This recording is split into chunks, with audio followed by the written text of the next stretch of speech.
I think I was first diagnosed with dyslexia when I was about 10, and that was back in 1966-67. Not a lot was known about dyslexia then, and the teachers knew I had a bit of a problem because I wasn't paying attention to what they were saying. I had difficulty reading and writing. All I wanted to do really was stare out the window and go and play out there, in the big wide world. I didn't want to look at all this linear stuff, all this writing. And so I was labelled as dreamy old Dom. And I think I was the only one in the class. And when they said dyslexia, this difficult word, I thought, what's that? Is it some kind of disease? And nobody really understood what it was. And we're knowing more about it now. So I felt a little bit isolated in those days. And I knew that I was different to other children.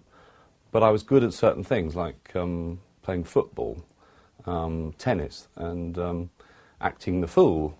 But what I was not good at was getting my head down and studying. That's something I hated at the time, and I couldn't wait to leave school. It was an unhappy time for me, I must admit. Well, I left school when I was 16. I managed to scrape through some O-levels, and I really didn't know what I was going to do with my life, and I got a job as a forecourt attendant, just pumping out petrol for a couple of years.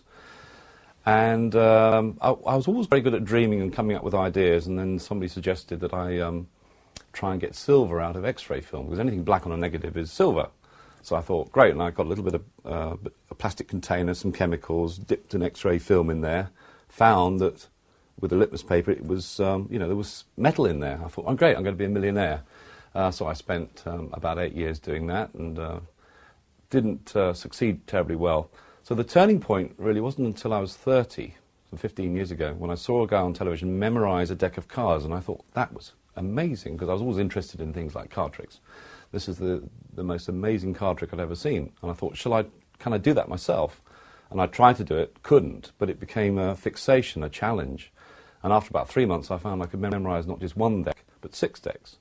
And then I got hold of my local radio station, and then I was on the news, and then we had the first World Memory Championships. I won that, and then suddenly I was on the front page of the Times, and that's it. That's my career now, and I've ended up writing books. I write a new book every year.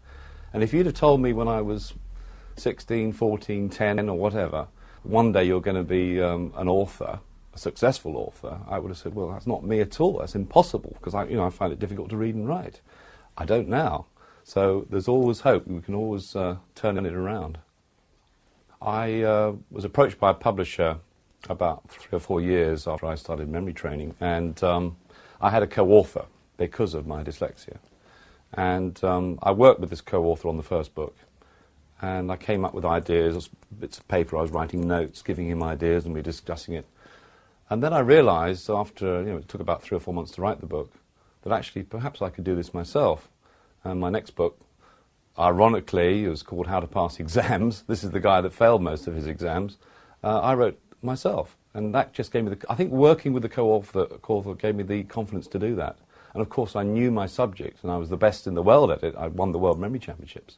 So I think it's the confidence that enabled me to do that. The other thing was, I believe that by memorising decks of cards and thousands of numbers and words as well, which is part of the World Memory Championships, I think I've corrected this imbalance, and that's what I believe dyslexia is, a slight imbalance in the brain. So I've strengthened the bad side, the left side of my brain, by memorising all these cards. So it helped me to write.